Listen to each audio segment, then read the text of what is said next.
तो दोनों का दरमियानी वक्फा कितना हो गया? 24 घंटे से ज्यादा हो जाए, कम ना हो। और कितने दिन तक 2 सैंपल लेते हैं? 14 दिन तक।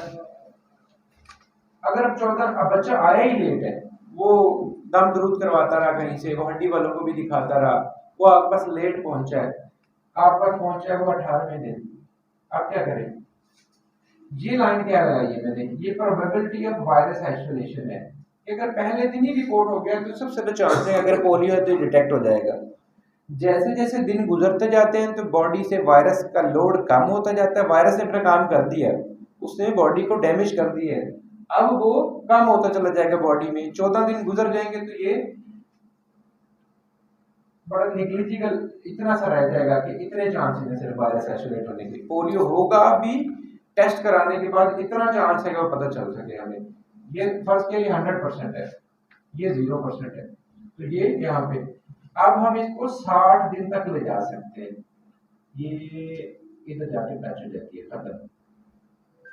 60 दिन के अंदर 2 सैंपल हो जाए तो पता लग जाएगा कि ये वायरस है। 60 दिन गुजर गए, अब हम इसका सैंपल ही नहीं करवाते। 14 दिन तक 2 सैंपल, और 14 दिन से लेके 60 दिन तक 2 सैंपल बचेंगे और 3 सैंपल उसके कॉन्टैक्ट्स। ये कौन सा बच्चा है जिसको फालज हो गया था, और 3 उसके बहन भाई, ये उसके साथ खेलने वाले बच्चे। तो टोटल फिर हम 5 सैंपल लेते हैं, और ये 5 सैंपल का प्रोसेस 60 दिन तक चलता है। इसके आगे कोई सैंपल नहीं लिया जाता। अब फर्ज किया ना, आपके बच्चे आएंगे, 3 महीने गुजर गए हैं, 4 गुजर गए हैं, 5 महीने गुजर गए, फालज हुए, अब हम इसके सैंपल नहीं करवा सकते, हमें कोई फायदा नहीं होगा, कोई वायरस नहीं हमें मिलेगा। तो हम फिर इसके बाद क्या करते हैं, फिर इन टेस्टों पे जाते हैं। ये टेस्ट पेरेंट्स ने खुद करवाने होते हैं, ये हम नहीं करवाते। तो ये प्रोसेस है। तो जितना जल्दी रिपोर्ट होगा फालिज का उतना तो फायदा उसका भी और प्रोग्राम का भी और पाकिस्तान का भी। लेट होता चला जाएगा तो हमें फायदा कम होता चला जाएगा और खत्म हो जाएगा। तो ये है पूरे का पूरी सर्वेलेंस। इसके पीछे हजारों लोग काम कर रहे हैं लेकिन इंटरेक्शन नहीं है आपके साथ। हमने इसको इसलिए थोड़ा एक्सपेंड किया कि आप लोगों से मिलें, बात करें, समझाएं कि टाइम से रिपोर्टिंग का क्या इम्पैक्ट है। जल्दी रिपोर्टिंग, जल्दी कंक्लूजन, दैट्स ऑल। बहुत शुक्रिया जी। सवाल है किसी के इस हवाले से तो पूछ सकते हैं मेरे से कोई। सर ये लगा जी सर, मेरा सवाल है जी श्योर। सर ये जो सीपी चाइल्ड होता है,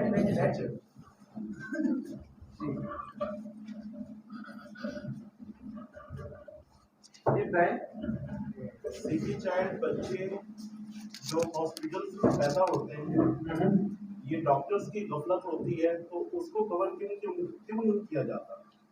बड़ा अच्छा सवाल है आपका। हर सीपी बच्चे की या तो हिस्ट्री लें और प्रॉपर जिसका भी जो भी रिस्पॉन्सिबल था उसको कटहरे में लाइन में बात कर सकते हैं इसके ऊपर। हमारे बहुत सारे बच्चे मेजोरिटी ऐसे होता है कि इंट्रायूट्राइन जब ग्रोथ रिटार्डेशन हो जाती है, फर्स्ट किया कि 3rd ट्राइमेस्टर चल रहा है, आप ट्राइमेस्टर का पता है ना आपको, प्रेगनेंसी के first, second and third trimester होते हैं, आखिरी वो चल रहे महीने माँ को कोई ऐसा इन्फेक्शन हो गया है कि वो टॉर्च इन्फेक्शन उसकी बड़ी एग्जांपल है जिसमें मल्टीपल इन्फेक्शन आते हैं, बच्चे की ग्रोथ रुक जाती है। जब बच्चा पैदा होता है तो सराइकी में कहते हैं बुढ़ा है ये। तो क्या था, वो उसकी मूवमेंट भी रुक गई, उसने ग्रो भी नहीं किया और उसके लंग मैचुरेशन भी नहीं हुई, तो ब्रेन ऑलरेडी डैमेज हो चुका है। इसमें किसी की गफलत नहीं है, वो बच्चा डिलीवरी ऐसे हुआ, वो पता चलेगा जाके आपको 1 साल के बाद कि बच्चा डेवलपमेंटली माइलस्टोन अचीव नहीं कर पाया, डिले हो गया, इसे कहते हैं डिलेड माइलस्टोन। बच्चा देर से खड़ा हुआ, डिलेड माइलस्टोन है। कुछ बच्चे अपनी नॉर्मल लाइफ अचीव कर जाते हैं, कुछ नहीं कर पाते। दूसरी सूरत में ये होता है कि बच्चा डिलीवर हुआ, किसी दाई ने डिलीवर किया, ऑक्सीजन ना होती है घरों में, उसको ऑक्सीजन की जरूरत थी या उसकी सफाई सही से सांस वाली नाली की नहीं हुई, सांस नहीं ले पाया। अब वो बच्चा घर डिलीवर हुआ, पहुंचा हॉस्पिटल में, क्योंकि कॉम्प्लिकेट हो गया, दाई का फौरन ले जाओ अस्पताल। अब अस्पताल लेके अस्पताल वालों की जिम्मेदारी तो नहीं है, डैमेज हैज बीन डन, जो ट्रेवल किया जो टाइम उसने, वो काम हो गया उसका। इस सूरत में बीसीपी बच्चे होते हैं, कुछ हॉस्पिटल में पैदा होते हैं, वहां क्या होता है कि वहां पे सफाई अगर किसी ने सही तरह से ख्याल नहीं किया, जो कि वो बर्थ अटेंडेंट होते हैं, नर्स होती है, और उसने ऑक्सीजन नहीं ली उस बच्चे ने, तो वहाँ सीपी होते हैं, लेकिन बड़ी कम रेशो, बहुत होते हैं, मैं ये नहीं कहूँगा नहीं होते, बड़ी कम रेशो है कि हॉस्पिटल सेटिंग में पैदा हो और नियोनेटोलॉजिस्ट भी और पेडियाट्रिशियन भी मौजूद हो, क्योंकि वो हर बच्चे को वो हर 5, 10, 15 आधा घंटा और घंटे पे असेस करते हैं फ्रीक्वेंटली बच्चे को, और चार्ट होता है पूरा वो फिल करते हैं, एफगार चार्ट कहते हैं उसको। हर लोगों की ट्रेनिंग है इसके ऊपर। अनफॉर्चुनेटली हमारे जो बेसिक हेल्थ यूनिट और आरएससी है, यहाँ ट्रेनिंग नहीं थी लोगों की, इस साल सबकी ट्रेनिंग करवा दी है। इस वक्त जिले के अंदर अब ऐसा कोई बर्थ अटेंडेंट नहीं है जिसकी ट्रेनिंग नहीं है। अब सीपी बच्चे उम्मीद है नहीं आएंगे। प्राइवेट सेक्टर में सर डिस्ट्रिक्ट लोधरा में तकरीबन 3000 से ज्यादा सीपी चाइल्ड हैं। होंगे, बिल्कुल होंगे। और उसकी एक मेन कॉज भी है कि अगर फौरन ऑक्सीजन दे दी जाए जी, तो बच्चे रिकवर हो जाते जी हैं। बिल्कुल। तो ठीक है, तो सर हमारे ऐसे हॉस्पिटल हैं, काफी सारे ऐसे हॉस्पिटल हैं जो अर्निंग तो कर रहे हैं लेकिन फैसिलिटीज नहीं दे रहे। बिल्कुल ऐसे है, किसी के पास ऑक्सीजन नहीं है तो किसी के पास पेडियाट्रिशियन नहीं है, किसी के पास सेटअप नहीं है। सर मेरा यही सवाल है कि WHO इस बारे में क्या कर रहा है? सर WHO ने इस वक्त बड़ी एक्सटेंसिव ट्रेनिंग कराई है, पैसा खर्च के हर BHU लेवल पे जाके हर LHB को, नर्स को, दाई को ट्रेनिंग ही करवाई है। WHO यही कर सकता है, क्योंकि आपकी गवर्नमेंट ने सिस्टम रन करना होता है, WHO सिर्फ टेक्निकल सपोर्ट देता है कि लोगों की कैपेसिटी बिल्ड हो जाए, जिसका एक आज आप भी देख रहे हो है कि हम भी आपकी, हम कुछ दे तो नहीं रहे, हम सिर्फ आपको अवेयरनेस दे रहे हैं, टेक्निकली सपोर्ट कर रहे हैं। सर ये सहूलत तो गवर्नमेंट देती है, तो गवर्नमेंट प्राइवेट हॉस्पिटल को क्यों नहीं चेक करती? जहां ऑक्सीजन है ही नहीं, खाली पाइप लगा दिया जाता है, ऑक्सीजन नहीं चल रहा होता, आप सही कह आप रहे हैं, इनको होगा। फौरन लेकर जाए भावलपुर, वो आधे घंटे की जरूरत होती है देखो वो काम हो जाता है उसका, ट्रैवल में ही हो जाता है। तो ये किसकी जिम्मेवारी है? हम कहाँ जाए पकड़े? गवर्नमेंट की। आपका जो है अब एक इदारा भी बना हुआ है हेल्थ केयर कमीशन के नाम से, उसका यही काम है। सर वो सिर्फ होम्योपैथिक क्लिनिक को चेक करते हैं, एलोपैथिक क्लिनिक में जा भी नहीं सकता। जाता है सर वो वो रजिस्टर्ड है, कोई भी हॉस्पिटल रजिस्टर्ड नहीं है।